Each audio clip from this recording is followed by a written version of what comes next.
સરકાર દ્વારા ટેકાના ભાવે મગફળી ખરીદી અંતર્ગત બાયોમેટ્રિક તથા ફેસ વેરિફિકેશન દ્વારા રજીસ્ટ્રેશન અંગે સુધારા કરવા રાજકોટ જિલ્લાના ઉપલેટા તાલુકાના ભારતીય કિસાન સંઘ દ્વારા મામલતદારને આવેદનપત્ર આપવામાં આવ્યું હતું. આઝાદીના વર્ષો પછી પણ આ દેશનો ખેડૂત પીડિત છે. ખેતી એવો વેપાર છે કે જેના ભાવ બીજા દ્વારા નક્કી થાય છે. આવી અનેક મુશ્કેલીનો સામનો કરીને પણ તે ખેતી છોડી શકે તેમ નથી.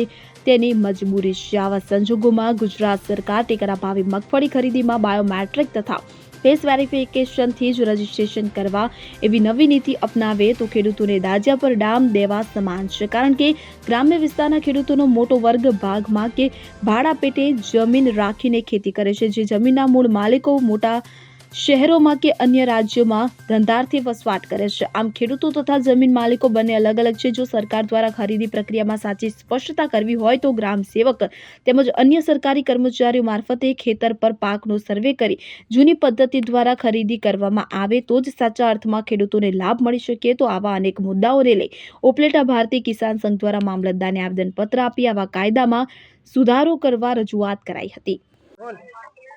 મારું નામ દિવ્યેશભાઈ દેસાઈ, તાલુકા પ્રમુખ ભારતીય કિસાન સંઘ. આજ રોજ અમો ઉપલેટા મામલતદાર કચેરી ખાતે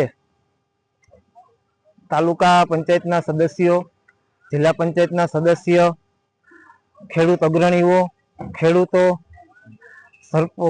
દરેક ગામના સરપંચો આ તકે અમારી સાથે જોડાઈ અને મામલતદારશ્રીને આવેદનપત્ર આપેલ છે. તાજેતરની અંદર સરકારશ્રી દ્વારા ટેકાના ભાવે મગફળી ખરીદી અંતર્ગત ફેસ વેરિફિકેશન તથા બાયોમેટ્રિક પદ્ધતિથી જે ખરીદી કરવા માટેના જે નિર્ણયો લીધેલા છે, ખરેખર તે નિર્ણયો ખેડૂતોના હિત વિરોધી નિર્ણય છે. આવા નિર્ણયો લેવાથી અમારા વિસ્તારના ખેડૂતોની અંદર નારાજગી પ્રસરી છે. કારણ કે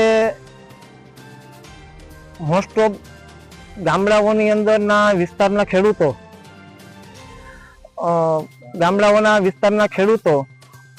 ભાડા પેટે અથવા ભાગની અંદર જમીન રાખીને ખેતી કરતા હોય છે.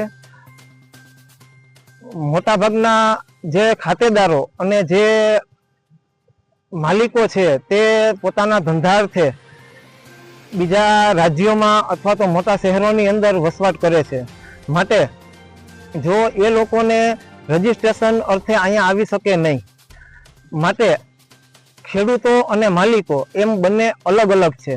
જો ખરેખર સરકારશ્રીને મગફળી ખરીદી અંતર્ગત એને સાચી સ્પષ્ટતા જ કરવી હોય તો ખેડૂતોના ખેતરની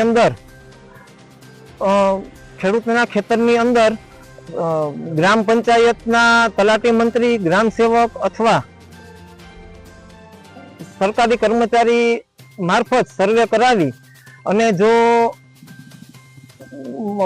જૂની સિસ્ટમ પ્રમાણે ખરીદી કરવામાં આવે તો જ ખેડૂતોને ન્યાય મળી શકે અને ખેડૂતોને એનો લાભ મળી શકે અને ખેડૂતોના હિતનો નિર્ણય કહેવાય. આ આવેદનપત્રના માધ્યમથી અમારી માંગ એટલી જ છે કે સરકાર ખેડૂતોના હિતનો નિર્ણય કરે. સરફરાઝ કોડી સાથે સેન 24 ન્યૂઝ ઉપલેટા. હવે જુઓ દેશ દુનિયાની તમામ ખબરો તમારી આંગળીના ટેરવે. ઉઠાવો મોબાઈલ અને ગૂગલ પ્લે સ્ટોર પરથી ડાઉનલોડ કરો અમારી CN24 ન્યૂઝ મોબાઈલ એપ.